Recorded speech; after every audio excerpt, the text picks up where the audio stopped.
মুষলধারে বৃষ্টি আর সেই সঙ্গে আজকের ওয়েদারটা আর সঙ্গে আছে চিংড়ি মাছ, ইলিশ মাছ, আরও কত কিনা বাঙালিয়ানা খাবার।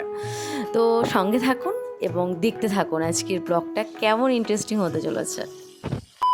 Hello everyone, welcome back to my new blog. আজকের ওয়েদারটা দেখেছেন? জাস্ট আজকের ওয়েদারটা যা রাগান্বিত, আমার তো মনে হয় আমি অত রাগি না বাবা।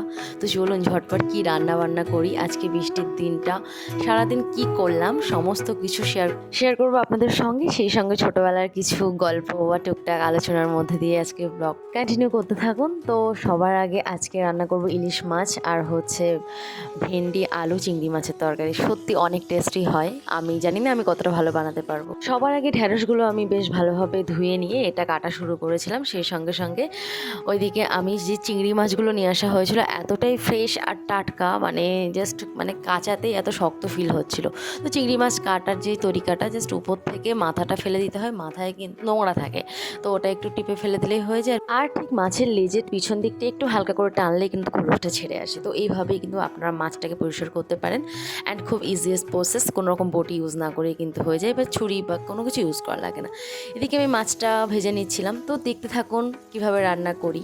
এই ন্যাচারাল চিংড়ি মাছটাতে জাস্ট অন্যান্য মাছের মতো লবণ হলুদ মাখিয়ে আমি ভেজে নিচ্ছিলাম কড়াই। যেহেতু এমন বা এই সমস্ত রান্নার ভিডিও অলরেডি আমি পোস্ট করে দিয়েছি, তো আপনারা রান্নাটা দেখতে থাকুন।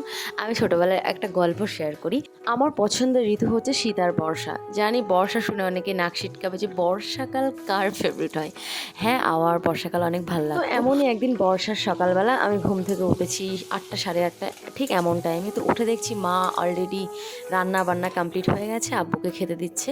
তো আমি উঠে জাস্ট মায়ের পাশে বসে মানে কিছু রেডি ব্রেকফাস্ট করবো বলে। তো ঠিক এমতো অবস্থায় মা, আপনারা সবাই জানেন যে মালদার আম খুব জনপ্রিয়, তো বেশ বড় বড় সাইজের আম হয়। তো আব্বুর জন্য ওই আমটা কাটা হচ্ছিলো, শুধু আব্বুর জন্য না, আমার জন্য বা আমাদের সবার জন্য। আর মারা সচরাচর কী চায় যে একটি ছোট্ট বাচ্চাকে আঠি না দিয়ে শ্বাসটা দেওয়াতে, যাতে সে ভালোভাবে সেটা খেতে পারে বা কোনো রকম মুখে না লাগে, বা সেটা যাতে ন্যাচারালি যে ভালো জিনিসটাই তো মা দেবে বাচ্চাকে, তাই না? তো আমাকে ঠিক তেমনই মানে আমের শ্বাসটা দিয়েছিল, আর আমি আটি খাবো বলে বায়না করছিলাম যে আমার ওই আটিটাই লাগবে। তো এটা নিয়ে মা আমি রান্না করে, প্রচণ্ড গরম হয়েছিল, মারা কেমন থাকে আপনারাই জানেন রান্না বান্না হয়ে যাওয়ার পর। তো আমি অনেকক্ষণ থেকে জ্বালাচ্ছি যে না, আমি আমের ওই আটিটাই নেব, কিন্তু মা বলছে আটিতে তো আম নেই, তুই আমটা খা, আটি নিয়ে কী করবি। আর আমি কনস্ট্যান্ট বিরক্ত করে যাচ্ছি। তারপরে কি হয়েছে, মা শেষ মুহূর্তে আর নিজের ধৈর্য না ধরে রাখতে পেরে আমাকে একটা মানে কিছু একটা হাতে ছিল, খুন্তি বা সামথিং এমন কিছু একটা হবে, আমাকে ছুঁড়ে মেরেছিল। তো সেটা আমার মা সত্যিই বুঝতে পারে, একেবারেই সেটা জ্ঞানের বাহিরে ছিল। তারপর কি হলো, মানে আমি জাস্ট আমার লেগেছে, মা ভাবছে আমি হয়তো বা নাটক করছি বা এমন কিছু, এমন আগেও হয়েছে। আর আমার ছোটোবেলায় মারলে আমার একটু কম লাগতো। তো আমি চুপচাপ আমার ঘরের পিছনের একটা নারিকেল গাছ ছিল, নারিকেল গাছের গোড়ায় বসে পড়েছি। এবার মা নর্মালি আব্বুকে ভাত দিয়েছে, আব্বু বেরিয়ে গেছে। আর মা দেখছি এতক্ষণ কেন সে বাড়ি আসছে না, মানে কিছু তো হয়েছে, মায়ের মনে যেমন সন্দেহ হয়। তারপর মা যখন বাইরে বেরিয়ে দেখছে যে আমার কেটে গেছে জায়গাটা, ইভেন সেখান থেকে রক্তও বার হচ্ছে, তো মাকে আর দেখে কে, মানে মা প্রচণ্ড ভয় পেয়েছে, প্লাস মা খুব কষ্ট। আর এদিকে আবার আব্বুর ভয়ও আছে, কেননা আব্বু যদি এমনটা দেখে মাকে বেশি প্রেশার ক্রিয়েট করবে বা মায়ের ওপরে চোটপাট করবে। সেই মতো চিন্তা, ভয়, কষ্ট নিয়ে মা প্রায় সারাদিন আমার পাশে বসে বসে আইস দিয়ে দিয়ে আমার ফোলাটা কমিয়ে দিয়েছে। ব্যাস, মা তো নিশ্চিন্ত হয়ে গেল।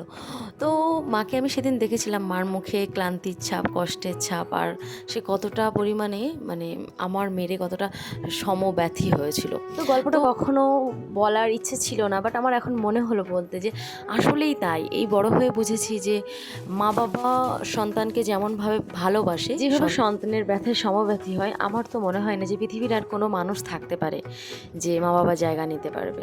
তো এটাই ছিল, গল্প করতে করতে অনেকটা সময় পার করে ফেলেছি। তো এটা ছিল আমার সন্ধ্যাবেলা, দুপুরে খাওয়া দাওয়ার পর আমি বেশ রুমটা একটু ক্লিন করছিলাম। রুমের অবস্থা প্রচণ্ড খারাপ ছিল, আর বাইরে যে হারে বৃষ্টি হচ্ছে, জামা কাপড় আমার মানে কষ্টে শুকাতে হচ্ছে। যাই হোক, এই বৃষ্টিটা মনে হয় সব দিকেই হয়েছে আজকে। তো এটাই ছিল আজকের আমার একটা ছোট্ট দিনলিপি, তো আপনাদের সঙ্গে শেয়ার করলাম। কেমন লাগলো অবশ্যই বলবেন কিন্তু। দেখা হচ্ছে নতুন কোনো ব্লগে। আর এই যে সপ্তাহ হয়ে গেছে, এডিটিংয়ে বসবো। তো সবাই ভালো থাকবেন, সবাইকে ভালো রাখবেন। দেখা হচ্ছে নতুন কোনো ব্লগে। আজ তাহলে আসি।